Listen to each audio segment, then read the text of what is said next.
गुरु प्यारी साध संगत, बहुत शुभ घड़ी है, सत्संग का पावन दिन है। जीवन में एक बार फिर से महापुरुषों के जीवन का हम अपने जीवन में अनुसरण कर सकें, ऐसा ये सुंदर अवसर हमें और आपको मिला है। सत्संग की धारा हमारे जीवन में, हमें इस मनुष्य जीवन में हम कैसे जीवन जिएं, किस तरीके से अपने जीवन में बदलाव लाएं, इसका एक जीता जागता किसी संत सद्गुरु का वरदान होती है। आपने गुरु जी से नाम ले लिया, अंतर की कमाई के लिए आपको गुरु ने एक रास्ता बता दिया, पर उस रास्ते पर चलने के लिए हम अपने बाहरी जीवन को कैसे ढालेंगे, कैसे इस जीवन को गुरु भक्ति के लिए हम निरंतर हर रोज़ तैयार करेंगे। सत्संग हमें अपने जीवन में इस दिशा में चलने का रास्ता देती है। आज आप कई वर्षों से स्वामी जी महाराज के चरणों में बैठकर जीवन की सार्थकता के विषय को समझ रहे हैं। हुजूर एक बात कहा करते थे, संतों महापुरुषों का लक्ष्य उस प्रभु से जोड़ने का, उस प्रभु का साक्षात कराने का है। पर समय के अनुसार जैसे जैसे समय बदलता है, वैसे वैसे उस रास्ते पर चलने के तरीके बदलते चले जाते हैं। जो तरीका आज कारगर है, आज से 20 बरस पहले कारगर नहीं था। जो तरीका आज आप जानते हो, वो तरीका आज के समय के अनुरूप आपके जीवन के लिए उपयोगी, आपकी दैनिक दिनचर्या को कैसे उस प्रभु धारा से जोड़ेगा, इसके लिए आवश्यक है। अगर आप किसी महापुरुष के पास गए तो हमारे लिए जानना जरूरी है कि वो हमें समय अनुकूल भक्ति कराने के लिए आते हैं। आज का समय कैसा है, आज की समस्याएं क्या है, आज हम क्यों गुरु से नहीं जुड़ पा रहे, इस पर विचार करना बड़ा ज़रूरी है। मुझे एक बड़ा सुंदर प्रश्न एक बच्चे ने किया अभी कुछ दिन पहले। एक बच्चा आया, नवयुवक, उसके माता पिता नाम दानी, कहने लगा भैया जी मैं एक चीज़ जानना चाहता हूँ। जब हम छोटे थे नाम तो ले लिया माता पिता के कहने पर, अब हमारे लिए ये गुरुधारा नाम हमें क्या करेगी, क्या देगी, ये बात अब कोई मुझे समझा नहीं पाता है।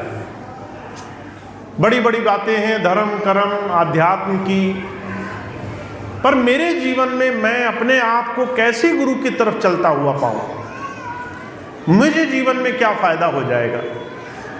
मेरा सांसारिक जीवन सुबह से लेकर शाम तक, मेरी जिम्मेदारी, मेरे काम, मुझे क्या करना है जीवन में, ये सारी चीज़ें मेरे सामने हैं। इसमें भक्ति, इसमें परमात्मा की प्राप्ति, ये कहाँ शामिल होती है।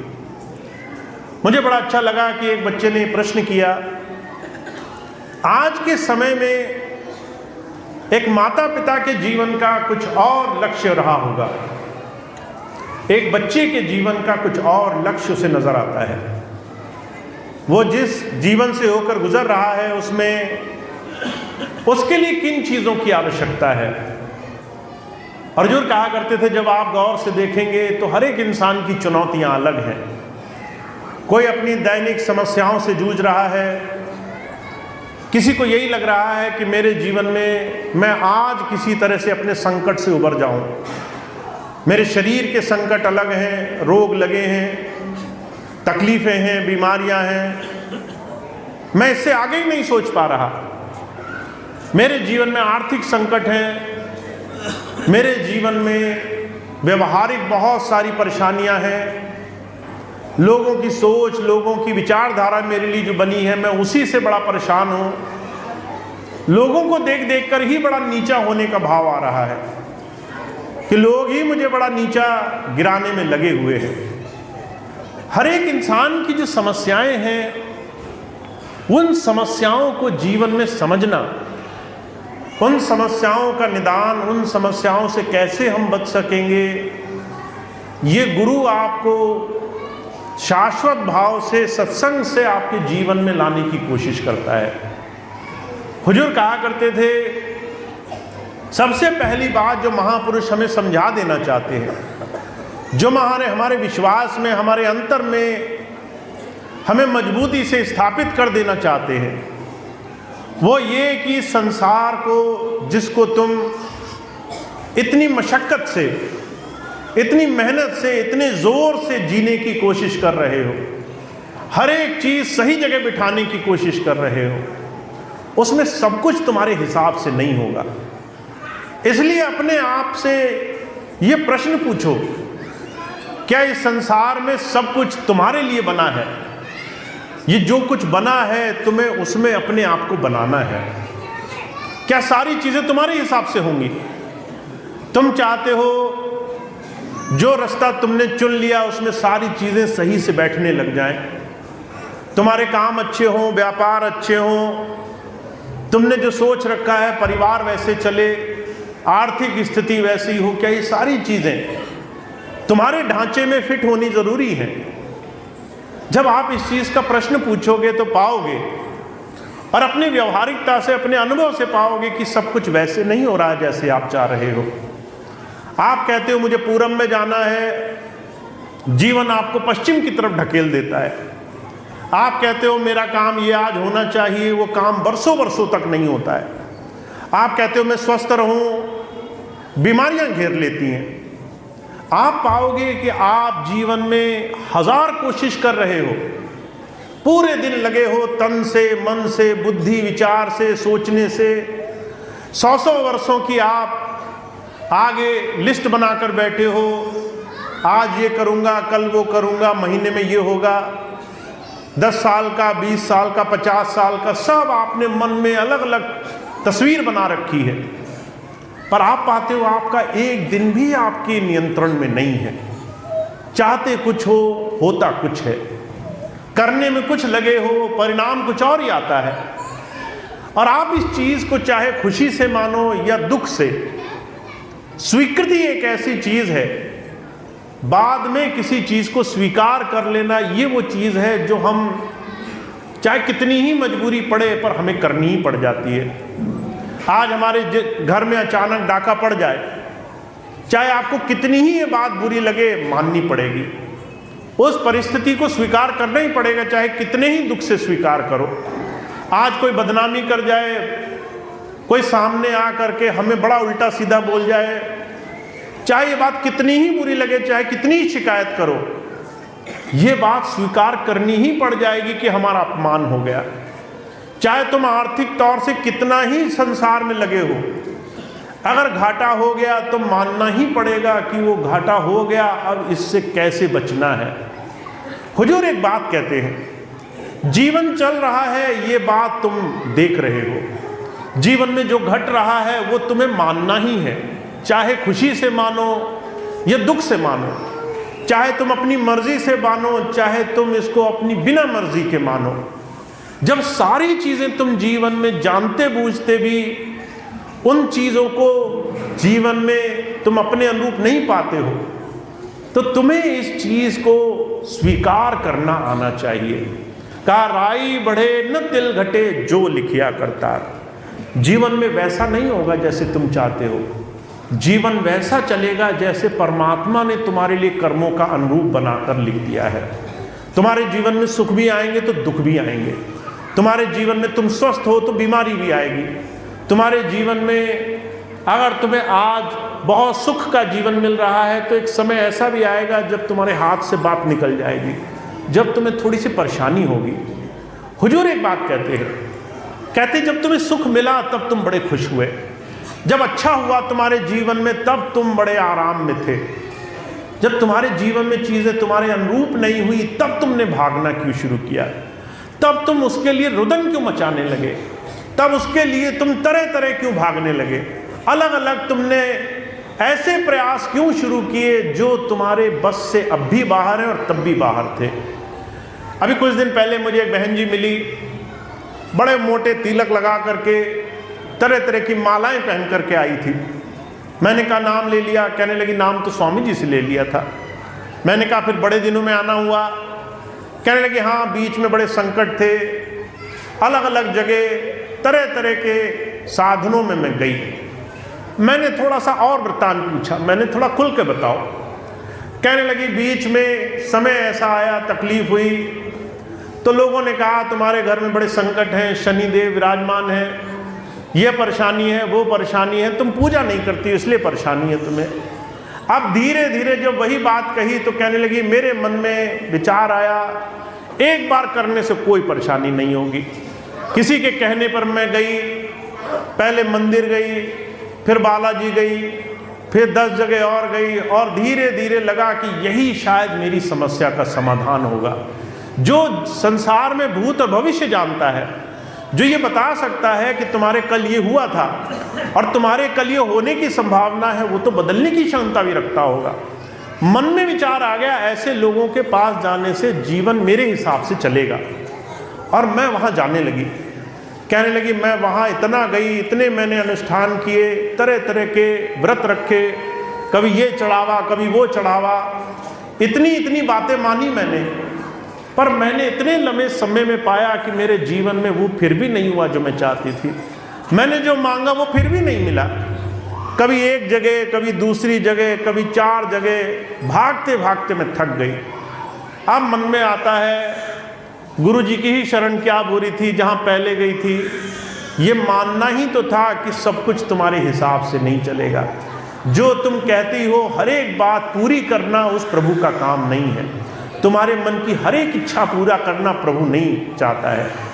जब हम पहली चीज़ ये स्वीकार कर लेते हैं गुरु की शरण में आकर के कि जितना हम संसार में संतों के पास इस इरादे से जा रहे हैं कि जीवन हमारे हिसाब से चलने लग जाए, उतना ही ज़्यादा हम गुरु मत को समझ ही नहीं रहे हैं। हमारे हिसाब से चीज़ें नहीं होंगी, प्रभु के हिसाब से जीवन जो उसने रचा है उस हिसाब से जीवन चलेगा। अब आप विश्वास मानिए, जब परमात्मा आपके जीवन की रचना करता है तो आपके जीवन के अनगिनत कर्मों में से अच्छे बुरे दोनों ही कर्मों का समावेश बिठाता है। अच्छे जीवन में अच्छे कर्म भी डालता है, बुरे कर्म भी डालता है। सिर्फ अच्छाई नहीं बढ़ता आपके जीवन में। 2 चीज़ अच्छी होंगी, 4 चीज़ बुरी होंगी। 2 काम बनने लिखे होंगे, 4 बिगड़ने लिखे होंगे। 2 चीज़ें आपके हिसाब से हो जाएंगी, 4 चीज़ें आप मांगोगे तो भी नहीं मिलेगी। हुजूर कहते हैं ऐसे राई राई का हिसाब, ऐसे तिल तिल का हिसाब करके आपका प्रारब्ध चुन दिया गया। ये प्रारब्ध हम स्वीकार कर सकें, हम अपने जीवन में गुरु के पास आकर पहले अपने जीवन को स्वीकारें। दोनों ही चीज़ें का हानि लाभ, जीवन मरण, यश अपयश विधिहार। तुम्हारे जीवन में हानि भी लाभ भी दोनों लिखा है। तुम्हारे जीवन में तुम्हारी बड़ाई भी होगी, और कई ऐसे काम करोगे जो उल्टे होंगे तो तुम्हारी बदनामी भी होगी, दोनों ही लिखा है। तुम्हारे जीवन में कब जन्मे हो और कब संसार छोड़ना है, दोनों लिखा है। दोनों ही चीज़ें उस प्रभु ने निश्चित कर रखी है। तो जो कहा करते थे स्वीकारना कि इस जीवन में हमारे जो कुछ भी हो रहा है, अच्छाई अगर प्रभु ने लिखी है तो बुराई भी प्रभु ने लिखी है। दोनों ही चीज़ों को सहज भाव से वैसे ही स्वीकारना, ये हमारे जीवन की पहली चीज़ है जिसे संत हमें जीवन में सिखाना चाहता है। महाराज जी बड़ी सुंदर एक घटना सुनाया करते थे, कई बार आपने कथानक सुना है। बलक बुखारे के बादशाह को गुरु नाम प्रभु भक्ति की चाह थी।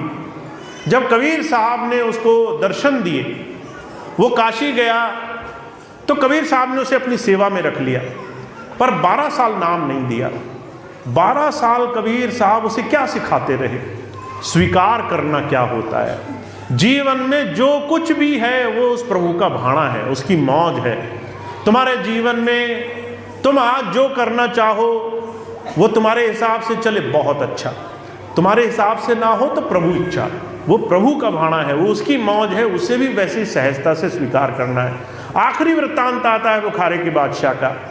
जब जो है कबीर साहब ने 12 साल के बाद दूसरी बार उसे नाम देने के लिए बुलावा भेजा कि आज दिन है, नाम ले लो, समय से आओगे, तैयारी से आओगे, नाम मिल जाएगा। 12 साल हो चुके थे सेवा करते हुए। बलक बुखारे के बादशाह ने कभी प्रश्न नहीं पूछा कि गुरुजी इतना सेवा क्यों करनी है। गुरुजी ने कहा सेवा करो, जिस दिन मैं उचित समझूंगा नाम दूंगा। 12 साल वो लगा रहा। राजा हो करके कभी सवाल नहीं पूछा उसने, इतना विश्वास से वो लगा रहा। चुपचाप जो भी सेवा मिली, एक जुलाहे के छोटे से आश्रम में 12 साल हर रोज सुबह से लेकर शाम तक धीरे धीरे धीरे धीरे उसके अंदर का मैं चला गया। धीरे धीरे वो भूल गया कि वो राजा है। इस चीज से साक्षात्कार हो गया कि मैं तो सिर्फ सेवक रह गया हूं, सारी जीवन यही करना पड़ेगा, सारे जीवन सेवा ही है, इसके अलावा मेरे जीवन का कुछ और लक्ष्य ही नहीं है। मैं राजा रहा हूँगा कभी, पर अब मैं सिर्फ सेवक रह गया।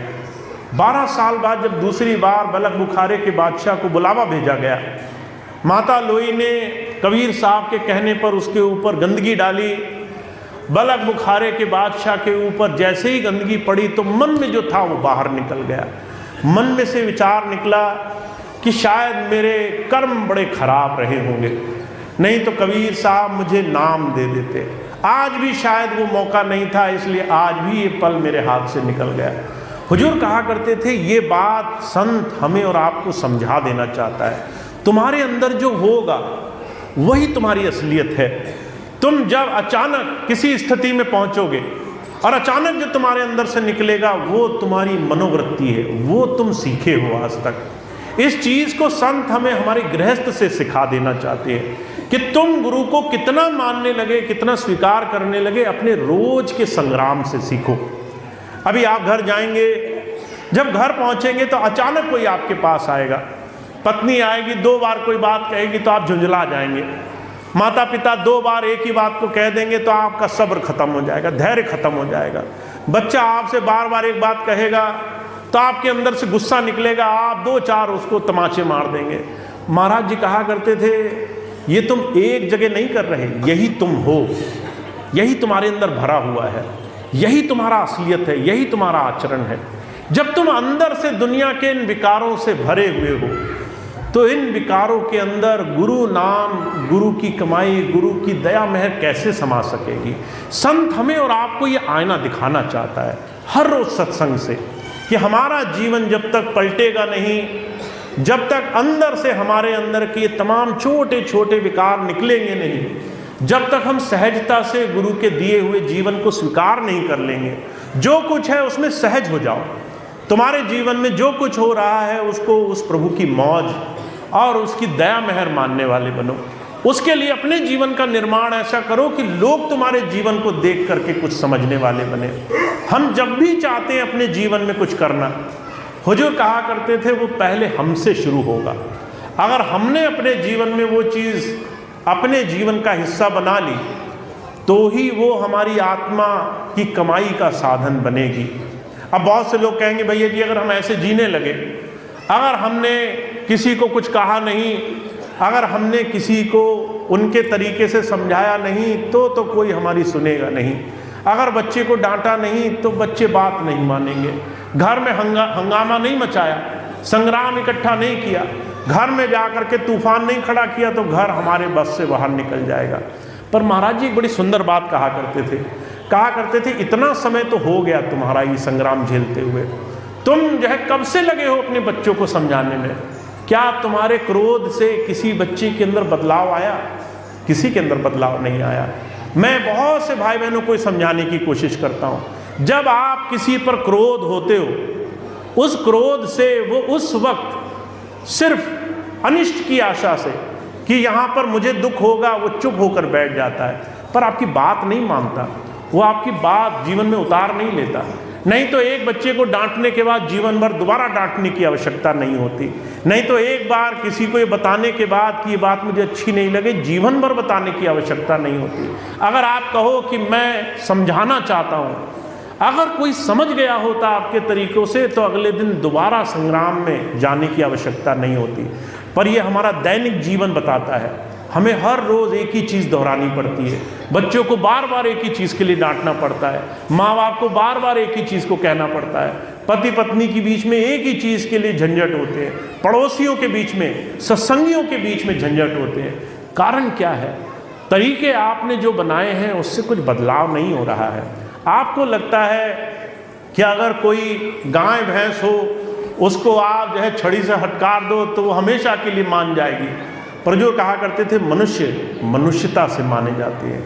इंसान प्रेम और सद्भावना से जीवन जीते हैं। जब आप अपने जीवन को बदलते हो तब किसी के जीवन में बदलाव आता है। तो जो कहा करते थे आज तक जो बदलाव नहीं आया उसको जब तक कोई इंसान देखता नहीं है, जब तक उसकी समीक्षा नहीं करता है, जब तक हर रोज होती हुई वही पुरानी गलतियों को बार बार देखकर विचार नहीं करता है कि मैं तो एक ही चीज हर रोज दोहराता आ रहा हूं, मैं तो रोज चीखता चिल्लाता आ रहा हूं, मैं तो रोज ही एक ही तरीके से कोशिश कर रहा हूं, फिर बदलाव क्यों नहीं हो रहा? क्योंकि कहीं ना कहीं हमारे ये बाहरी प्रयास जीवन में असर नहीं डालते हैं। तो जो कहा करते थे संत आपको आपके जीवन में अपने जीवन से परिभाषा देता है, वही दिखाता है कि देखो मैंने अपने जीवन में कैसे काम किया। आप जब भी स्वामी जी के जीवन को याद रखेंगे आपको आश्चर्य होगा। जब भी स्वामी जी ने कोई सेवा का काम शुरू किया तो स्वामी जी सबसे पहले खुद उस सेवा में जाकर के डट जाया करते थे। अगर स्वामी जी ने लंगर प्रसाद बंटवाना हुआ सबसे पहले खुद ही हाथ में डलिया लेकर के लंगर बांटना शुरू करते थे। अगर भवन निर्माण का काम शुरू किया तो खुद दिन दिन खड़े हो करके वही काम कराया करते थे। अगर सेवा करानी हुई तो सबसे पहले खुद आकर के काम करना शुरू किया करते थे। कारण क्या है? संत ये दिखाना चाहता है कि संसार में कोई ऊंचा बड़ा नहीं होता है। संत ये दिखाना चाहता है कि कोई काम सिर्फ जोर जबरदस्ती हट या बाहरी तरह तरह के बाहरी मनमत से नहीं किया जा सकता है। जीवन में जब तक खुद पालन नहीं करोगे तब तक आप जीवन को बदल नहीं पाओगे। इसीलिए महाराज जी एक ही बात कहा करते थे, कहा करते आज के समय में हमारी ये जो बाहरी 24 घंटे दिनचर्या की समस्याएं हैं हमें कुछ दर्शा रही हैं, हमें हमारे जीवन दर्शन की तरफ, हमें हमारे रोज के जीवन की सच्चाई बता रही हैं। एक बहन ने एक बार आकर मुझसे कहा, भैया जी नाम तो आदमी को बुढ़ापे में लेना चाहिए, क्योंकि जो गृहस्थ है, जो दुनियादारी है, संसार है, वो संसार की जिम्मेदारियां पहले पूरी हो जाएं फिर ही तो नाम लेना उचित है।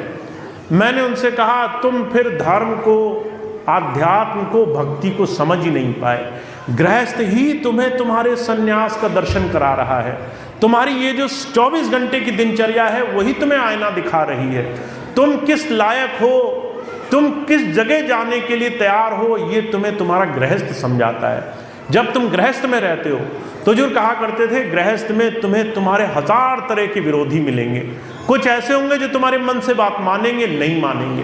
कुछ ऐसे होंगे जो तुम्हारे बाहर के काम मानेंगे, कुछ ऐसे होंगे सीधे मुंह पे मना कर देंगे, कुछ ऐसे होंगे तुम्हारे लाख कहने के बाद भी तुम्हारे हिसाब से नहीं चलेंगे। उस वक्त तुम्हारा मन तुम्हें तुम्हारा दर्पण दिखाएगा। कभी क्रोध, कभी ईर्ष्या, कभी द्वेष, कभी जलन, कभी जो है किसी के लिए भेदभाव, कभी निंदा चुगली, ये सारी विकृतियां हमारा आचरण, हमारा स्वभाव हमें दिखाती है। इसलिए कबीर साहब ने क्या कहा है, कहा एक बात ध्यान रखना, कहा कामी का गुरु कामनी, लोभी का गुरु दाम, कबीरा का गुरु संत है नित जपावे नाम। तुम किसको मानते हो तुम्हारा आचरण तुम्हें रोज दिखाएगा। अगर तुम्हारी काम वासनाएं नहीं खत्म हो रही हैं इसका मतलब गुरु जी नहीं है तुम्हारे गुरु तो कामदेव है, तुम्हारे गुरु तो काम वासनाएं हैं, इच्छाएं हैं, दुनिया की वस्तुएं तुम्हारी गुरु हैं। तुम उनके आगे मत्था टिका रहे हो, तुम उनके आगे सर झुका रहे हो। अगर गुस्सा तुम्हें बहुत आता है तो समझ लो तुमने स्वामी जी से नाम नहीं लिया, तुम तो जो है क्रोध को अपना भगवान माने बैठे हो। तुम तो जरा सी चीज़ों में क्रोध के आगे झुक जाते हो। जरा सी तुम्हारी मन की बात नहीं होगी तुम आग बबूला हो जाओगे। जरा सा तुम्हारा काम नहीं बनेगा तुम जो है तांडव करने लगोगे। जरा सा तुम्हारे हिसाब से बात नहीं बनेगी तुम्हारा गुस्सा 7वें आसमान पर चढ़ जाएगा। कबीर साहब कहते हैं ये तुम्हारे आचरण तुम्हें तुम्हारा स्वभाव दिखा रहे हैं, तुम्हारे मन की स्थिति दिखा रहे हैं। संत आता है कहता है जीवन से शुरुआत करो, अपने जीवन को बदलो। रोज जीवन को बदलना ये गुरु भक्ति की दिशा में कदम रखने की शुरुआत है।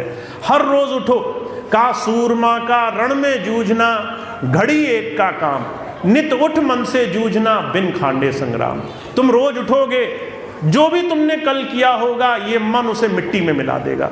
कल तुम किसी से प्रेम से मिले होगे, रात भर सोओगे, मन जो है नए अहंकार के साथ खड़ा होगा, अलग अलग तरह के क्रोध, वासनाएं, ईर्ष्या, द्वेष, बुराई लेकर के खड़ा होगा, तुम्हें फिर गिराने की कोशिश करेगा।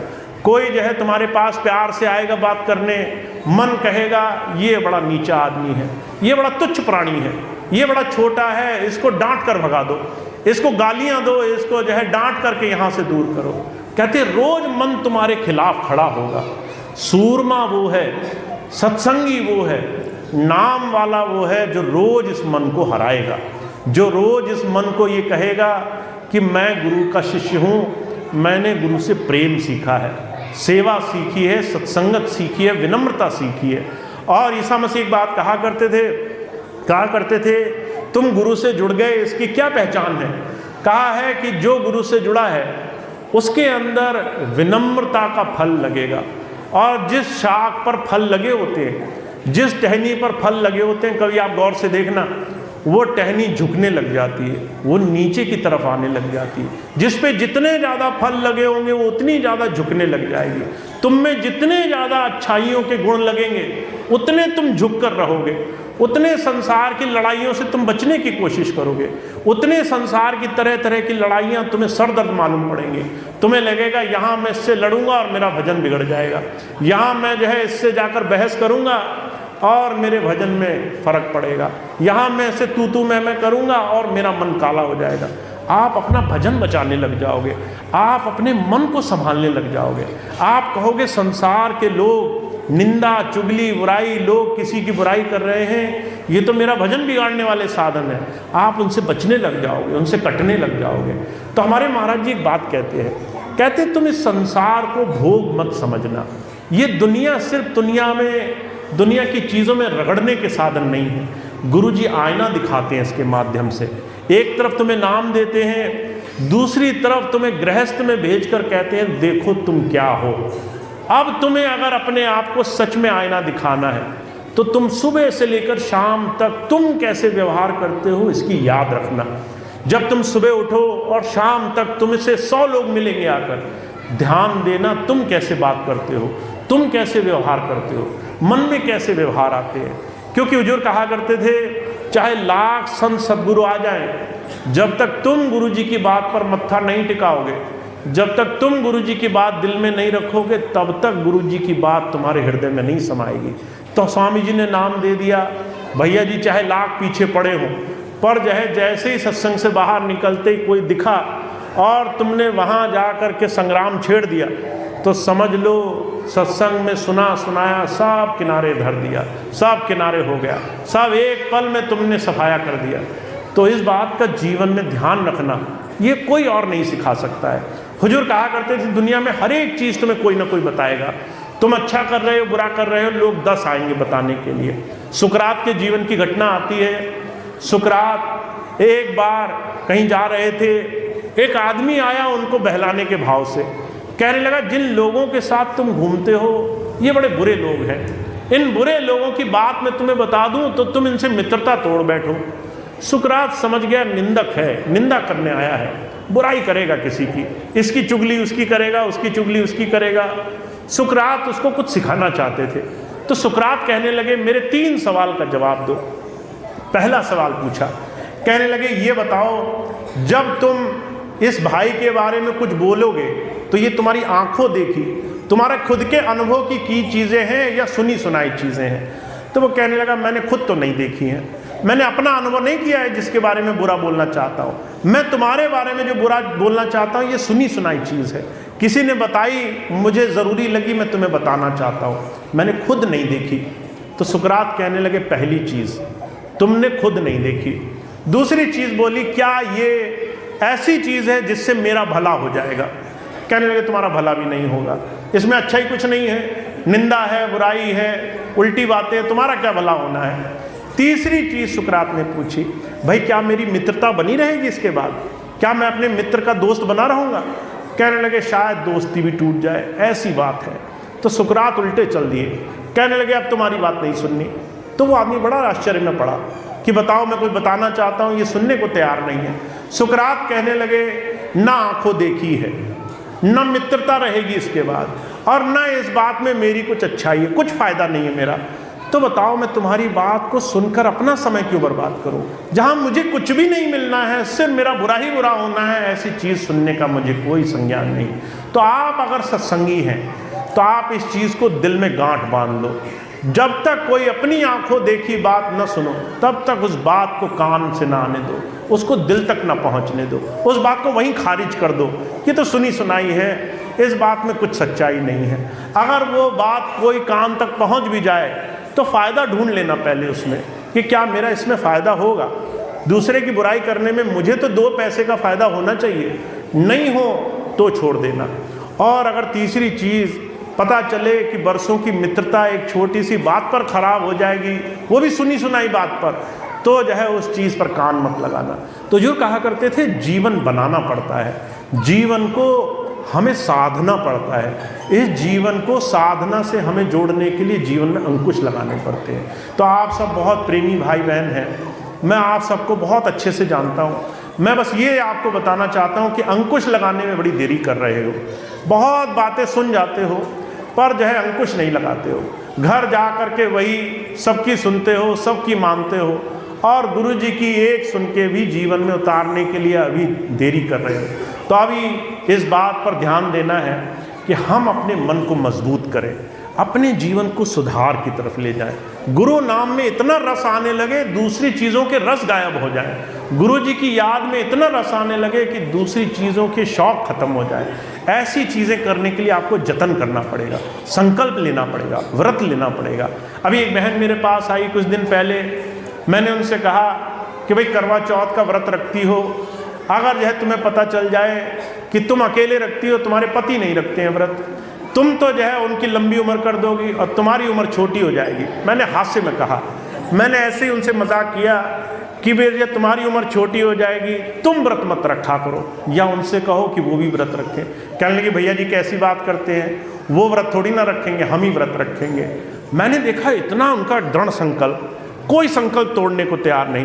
कहने लगे नहीं हम तो ये करते हैं, हम तो ये करेंगे। ऐसा दृढ़ संकल्प होना चाहिए, मन में अगर बात ठन गई तो करनी है। वही बात गुरु जी की तरफ भी लेकर आओ। अगर संकल्प ले लिया कि आज से हमने बुराइयां छोड़नी है, अगर संकल्प ले लिया कि अगर हम एक बात सुन गए और वो बात अच्छी लगी तो उसको करके दिखाना है, तो रोज़ वो संकल्प हमारा बने, रोज़ वो संकल्प हम बना सकें। तो गुरु की बात, संत की शरण, एक गुरु की दया महर संकल्प से साधी जाती है। तो आप और हम बहुत भाग्यशाली हैं, हमें स्वामी जी का इतना सुंदर सानिध्य मिला है।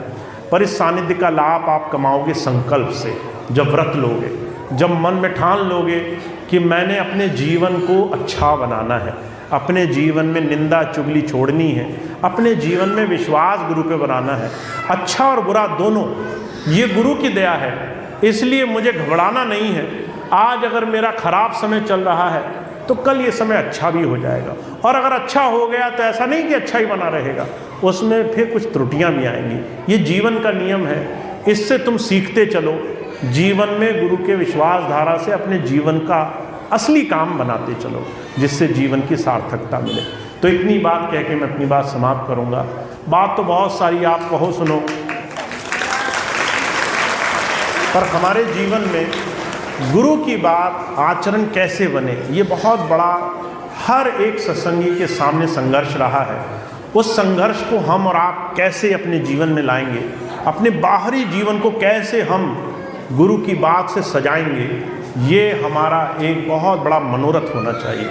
तो इस मनोरथ में लगिए, आप सब गुरु की बात पर डटिए, ताकि जैसे जैसे आप गुरु की बात से जीवन सजाएं, वैसे वैसे गुरु की कृपा के पात्र बने, गुरु जी की दया मेहर आपको मिले और आपको महसूस हो, आप उसकी मौजूदगी महसूस करें जीवन में और आप उससे लाभ उठाएं। तो इतनी बात कह के मैं अपनी बात समाप्त करूँगा। आप सभी भाई बहनों का बहुत बहुत धन्यवाद है।